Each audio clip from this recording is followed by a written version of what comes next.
Can I make a comparison to SBF and Trump through the lens of the media?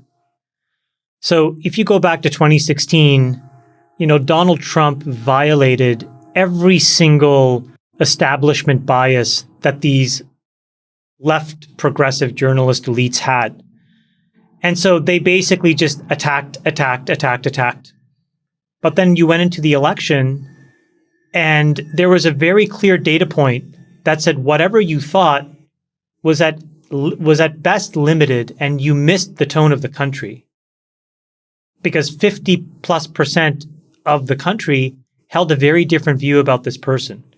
And instead of taking a step back and then the left media, the mainstream media, re-underwriting and learning and then saying, you know what, mea culpa, I got this wrong, they just doubled down. And they said, no, it still doesn't meet our priors. And so we're just going to ring fence this problem and we're going to just try to destroy this issue because, we want to control the narrative and by result, we want to control power. Now you look at SBF, it's the exact opposite. He went to the perfect elite private high school. Then he went to one of the most prestigious elite private universities. MIT. His parents teach governance of all things at one of the most elite liberal institutions in America. Stanford. They are in the establishment of the progressive left.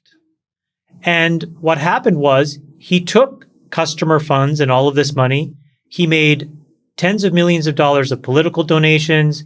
He wrapped himself in this blanket of a progressive left-leaning cause called effective altruism.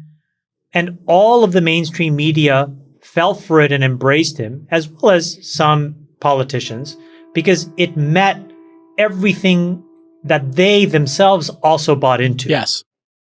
And now you have this cataclysmic event, a multi-deca-billion-dollar fraud or bankruptcy, millions of customer accounts who are frozen, tens of millions to hundreds of millions to billions of dollars lost and stolen from them. And they refuse to re-underwrite this kid. And the reason is because in order to do so, it's like eating your own tail. And that's why they don't want to do it. And so this is why you have the media basically allowing him to do an apology tour.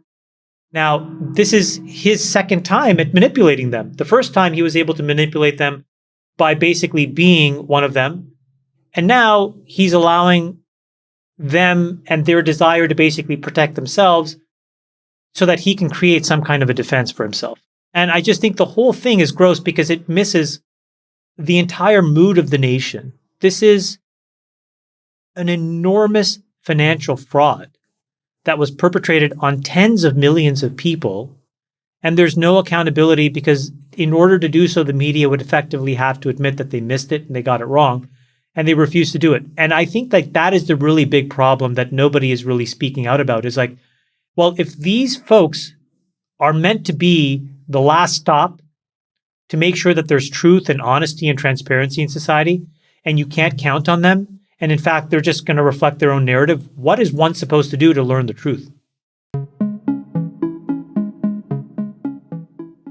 It reflects the institutional rot of America. It reflects every single aspect of institutional rot that every non-elite talks about all the time, but elites, when they have those labels, will refuse to give up. Look how convoluted and intertwined all these people are. Like Gensler's intertwined with the parents. Yeah. Parents apparently bundled a bunch of money to Elizabeth Warren. He was dating the CEO of the business that he owned 90% in. There are all these other random shell companies that he owned 100% of where they were lending back and forth hundreds of millions to billions of dollars. Yeah. To David's point, that is a sophisticated con that you have to architect. And the way that he was able to get away with it is that not a single reporter or regulator thought to dig in. And the reason I think is because he said all of the right things that wanted them to embrace him.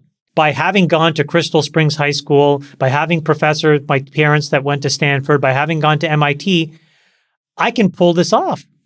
That's what he said, because he can go with those things because I'm a champion of effective altruism, that I can justify any of these decisions, how amoral or immoral that they be, because I'm trying to help, my brother stand up a multi-million-dollar pandemic response business. I'm trying to do this. I'm trying to do that. And all of these regulators and all of these reporters said, okay, you get the hall pass. Now imagine if you replaced him with some random kid in some developing country or even from the United States who went to public high school, who went to some random state school. Do you think that they could have pulled any of this stuff off? No. The problem that I think this allows us to put a fine point on is the following. In society, we've confused a lot of people to think that the opposite of liberal is conservative or Republican.